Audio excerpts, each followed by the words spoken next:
गुरुकिल्ली याविषयी श्रीराम पुरोहित यांचे विचार. आज ऐकूया चौथा भाग.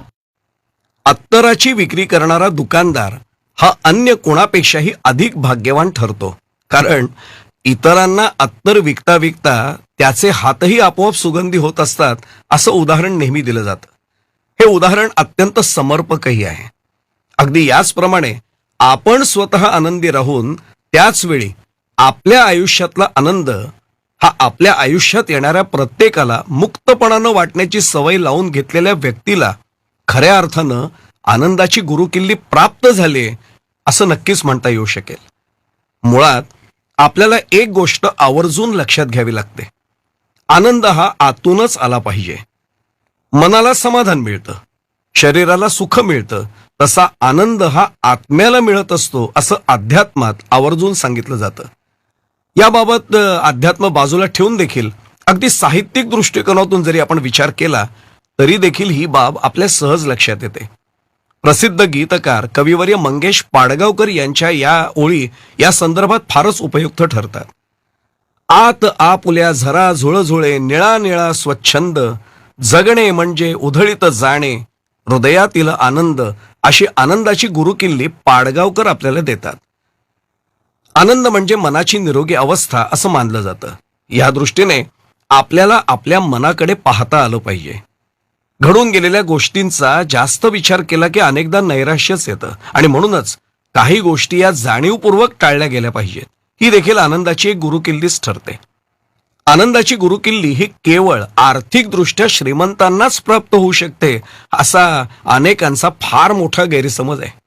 लहानपणी ऐकलेल्या सुखाचा सदरा या कथेचं स्मरण केल्यास ही बाब अगदी सहजपणे लक्षात येऊ शकेल. आर्थिक परिस्थिती ही आनंदाची गुरुकिल्ली कधीच ठरू शकत नाही. मुळात आधी धनप्राप्तीसाठी कष्ट करावे लागतात, नंतर हे धन टिकवून ठेवण्यासाठी आणि मग त्यात वृद्धी होण्यासाठी देखील कष्टच करावे लागतात.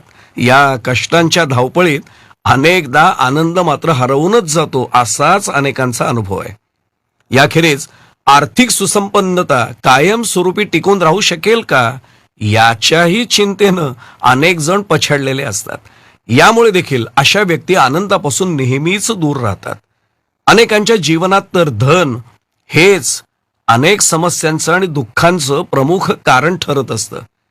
पैशानं कदाचित लौकिक सुख विकत घेता येऊ शकतील, मात्र जीवनातला खरा आनंद हा कधीही पैशांनी विकत घेता येऊ शकत नाही. हे अगदी शाश्वत सत्य कायम लक्षात ठेवावं लागतं.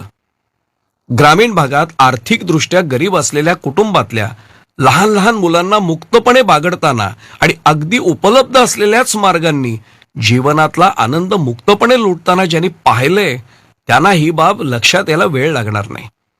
आनंद हीच मुळात मनाची अवस्था असते. हे नीट एकदा समजलं की आनंद प्राप्त होण्याचा मार्ग मग सुकर होतो.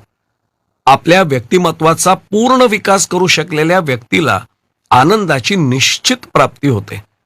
इतरांकडे असलेल्या भौतिक सुखसोयी पाहून त्या सुखसोयी आपल्याकडे नाहीत याबाबतचं दुःख करणं म्हणजे आनंदापासून आपणहून दूर जाणं ठरतं. आयुष्यात कधी काहीच कायमस्वरूपी राहत नाही. हे दिवस देखील सरतील हे गाजलेलं वचन कायम लक्षात ठेवावं. आपल्याला आयुष्यातलं प्रत्येक वास्तव स्वीकारता आलंच पाहिजे.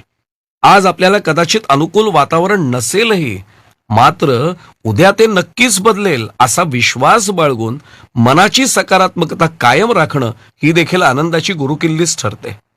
अन्य व्यक्तींकडून आपल्याला अपेक्षित असलेलंच वर्तन घडेल अशी अपेक्षा मनात बाळगून व्यवहारात जर वागत राहिलं तर अनेकदा केवळ अपेक्षाभंगाचं दुःख पदरी येऊ शकतं. आपण आपल्या कर्तव्यात कोणतीही कसूर न करता आपलं आचरण ठेवलं तर मग मात्र आपला आनंद कोणीही कधीही हिरावून घेऊ शकणार नाही हे निश्चित. श्रोतेहो, आनंदाची गुरुकिल्ली याविषयी श्रीराम पुरोहित यांचं चिंतन आत्ताच आपण ऐकलं. या कार्यक्रमाला निर्मिती सहाय्य केलं होतं अंजली रुडत यांनी आणि सादरकर्त्या होत्या ज्योत्स्ना केतकर. आणि याचबरोबर आजचा कार्यक्रम संपला. पुन्हा भेटूया उद्याच्या भागात. नमस्कार. चिंतन हा कार्यक्रम आपण ऐकत होता.